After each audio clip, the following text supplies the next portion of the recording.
It's YouTube Wednesday!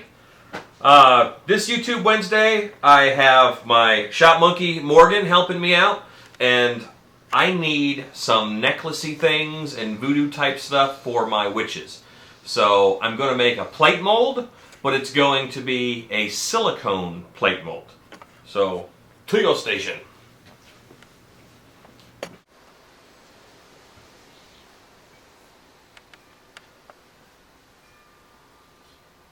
I want to say thank you to everybody who has subscribed. This week I hit 1,000 subscribers, and that means a lot, and I really appreciate you guys. I just wanted to say that. 1,000 subscribers is a big milestone, and it encourages me to move forward and continue putting out a new tutorial every YouTube Wednesday. Thank you. This is the cool stuff we're going to make.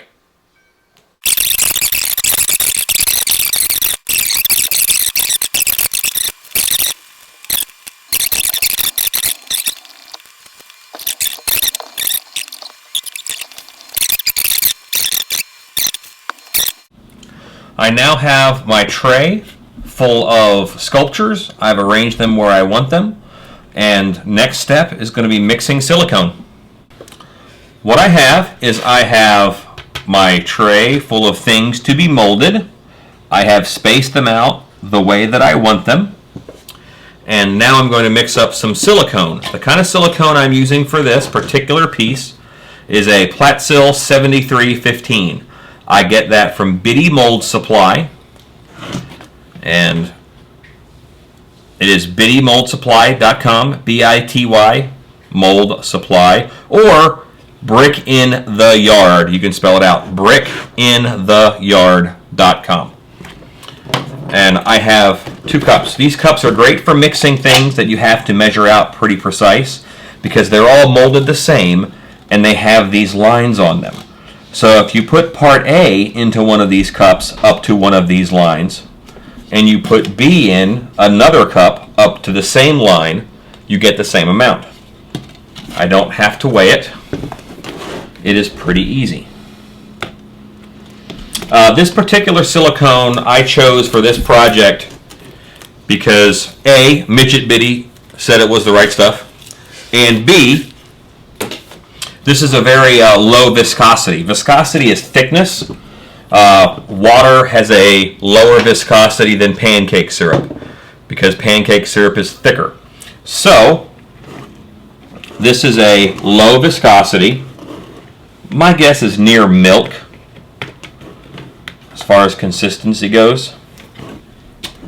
So, in order to keep, because I might have to do more than one batch, I'm going to mark an A cup and a B cup. Both of these are pretty much the same color, and I do not want to ever pour B into A or A into B. I'm also going to need a separate thing to mix them in. I have my A inside of the cup. You can write on the outside, but all I have found was a purple highlighter. So a black Sharpie on the outside, probably better. B, B.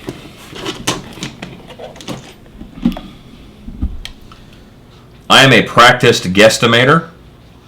I'm going up to that top line. I'm pretty sure I'll need 2 batches, meaning pour A up all the way once and pour B up all the way once.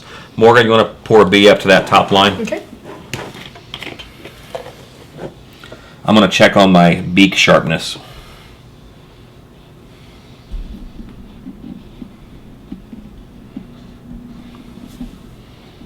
I am not so practiced at guesstimation. That's pretty good. A and B. Clean mixing tub.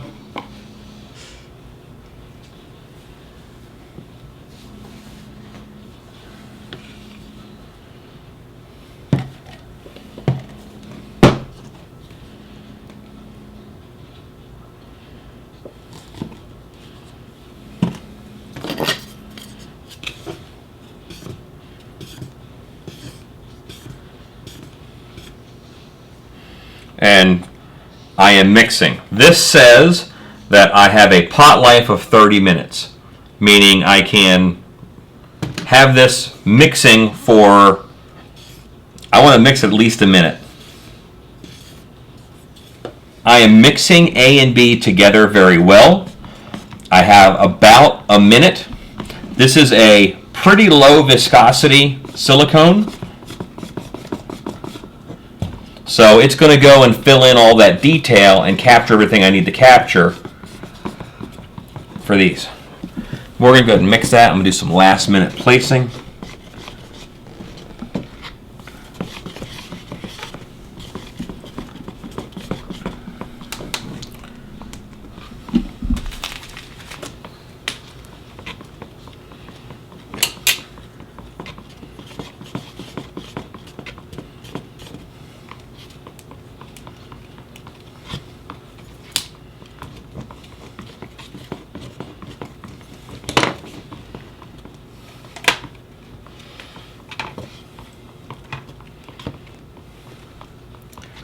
Everybody has happy room in here. Do you feel it's very well mixed? I feel like it is very well mixed, yes. Okay.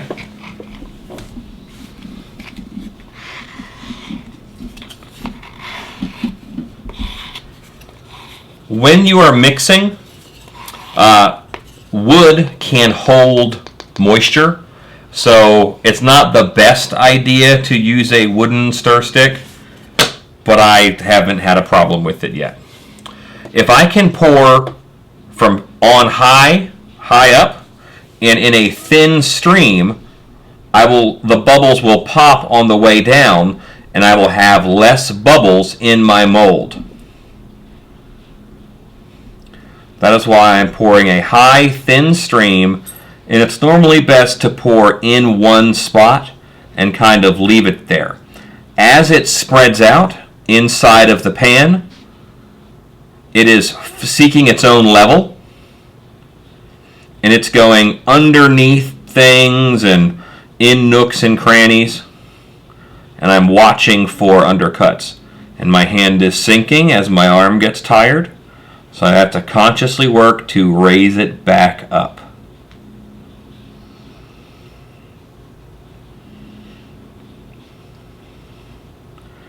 Morgan, while I am pouring, do you want to take B and fill B up again?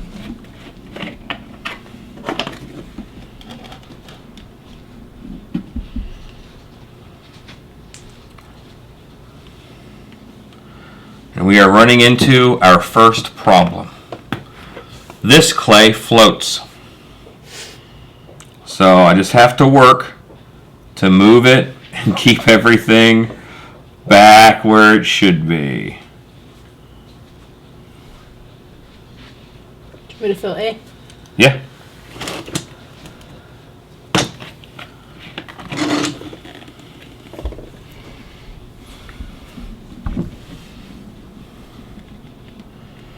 Again, I want a thin stream and a thin layer over everything. I'm going to need one more batch just like that, I bet.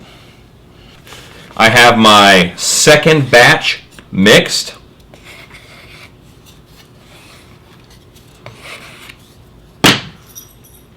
And I'm going to very carefully start a thin stream. I don't want to make a tsunami that moves everything around because this clay is very light and floats a little bit. And I'm moving the shrew head. I run away from the shrew head.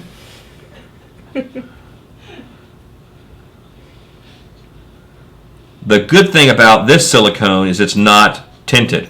Oh, I steer the chicken foot. Oh. It's not tinted. So that means that I can see if things are shifting or if they have moved. And I'll be able to just move them back. Because remember, my pot life is 30 minutes. That means I can mess with this for 30 minutes before it really starts setting up. I'm staying fairly high up, getting a nice thin stream. This bird is going to fight me. It's got a high ridge. Did you hold that? Mm-hmm. Okay, where I poured, I had a bit of a wave going this direction, so I'm going to try and move some things around a little bit. Pardon me, Mr. Shrew Skull. Mr. Bird Skull number 2. Not a designation of quality, just a designation of when it was finished. Right.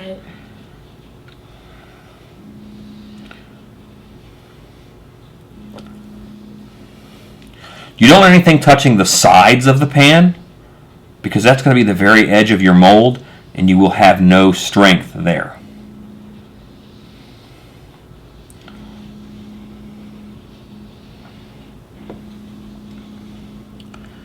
All right.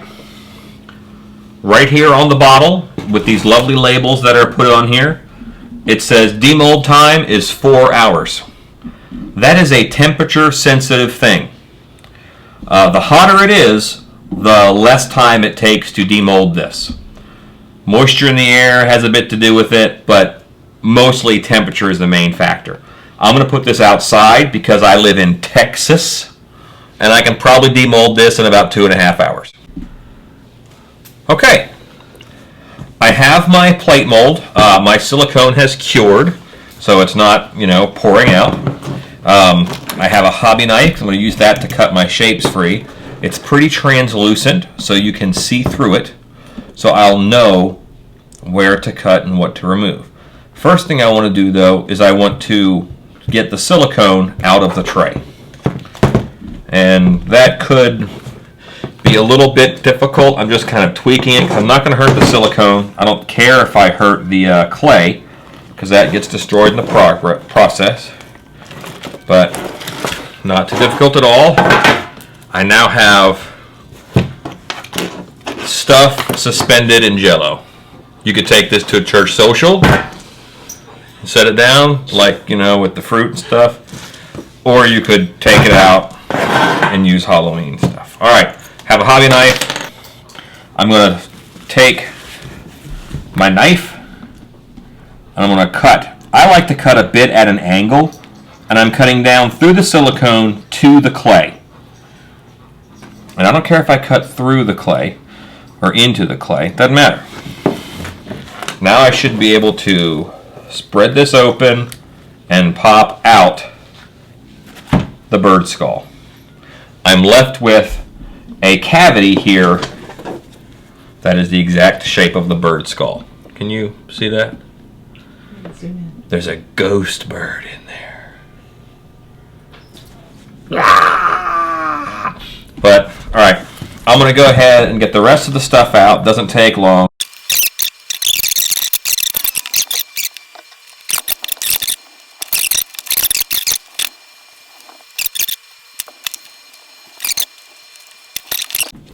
What happened was, when I poked my hole through, it went all the way through.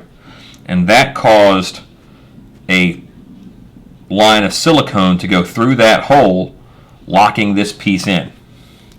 All that I have to do is cut this in the middle. So now I'll still get my hole pre-drilled automatically by this, but it won't hold in my acrylic piece. Those two are just going to meet up together like that.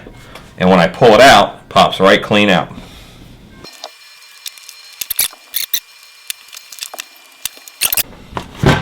And I am now ready to pour resin into this mold.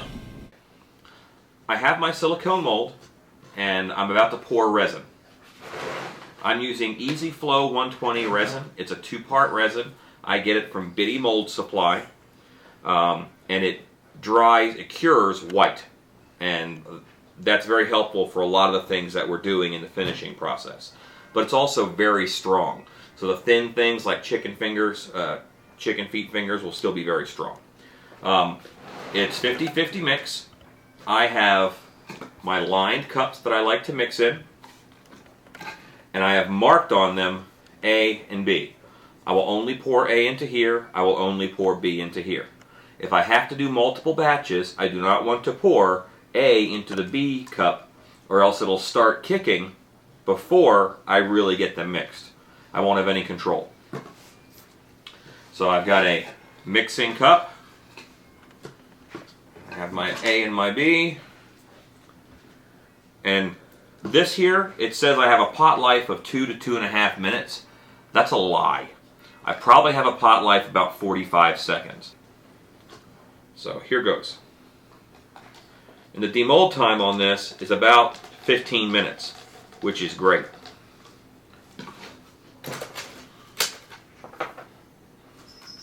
I do want to get these good and mixed. I'm just using wooden sticks here to stir. I'll set 2 of those down and use 1 to hold the mold apart.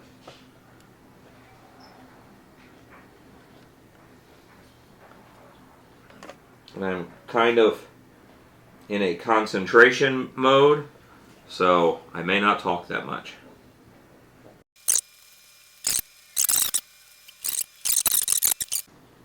Right here, this stuff poured clear. You can see it kicking. The white, where these parts are thickest, that's where it's generating the most heat and where it cures the most rapidly. I have my mold, and it has been 15-20 minutes. It is now dry. The reason why I thinned this out with the stick is I can now just peel it off. Alright, let's demold my little skull. Pull that piece up first. Just like you're cracking an ice cube tray, make it separate. There it comes. Came out pretty good. Any flash I can trim away with scissors, especially while it's green. Again, it gets very tough once it is completely cured.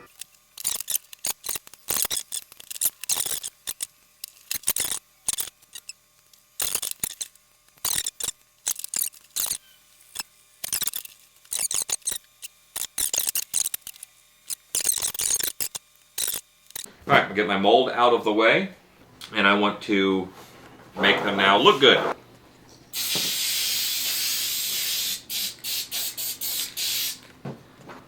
For these guys, what I have found works the best is gel antique stain from Tandy Leather.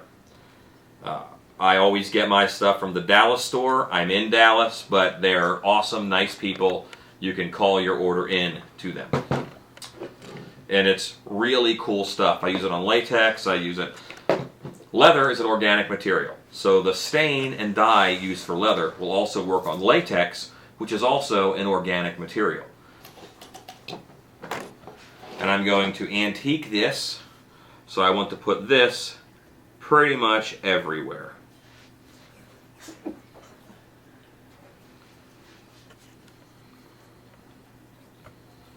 And wear gloves when you do this, because people are made of leather. Eventually you'll become leather, and this is meant to dye and stain leather, which we are. But you can see every scratch line in that sculpt.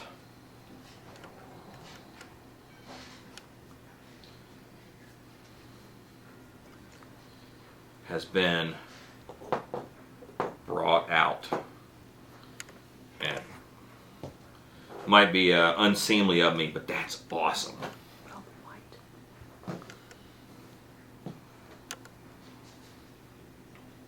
And I'm going to treat all these similar pieces the same.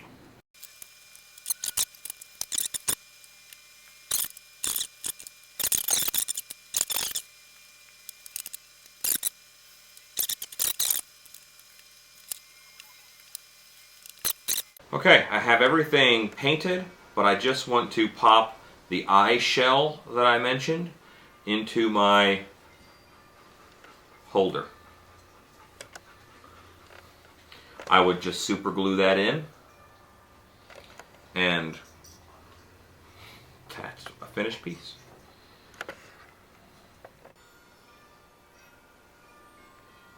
Okay, I have pulled this mold twice. So I did 2 pours. That got me 2 of everything, basically. I just want to show you some different ways that I finished them. This piece here, I wrapped some copper wire around it and then used that to hang the string.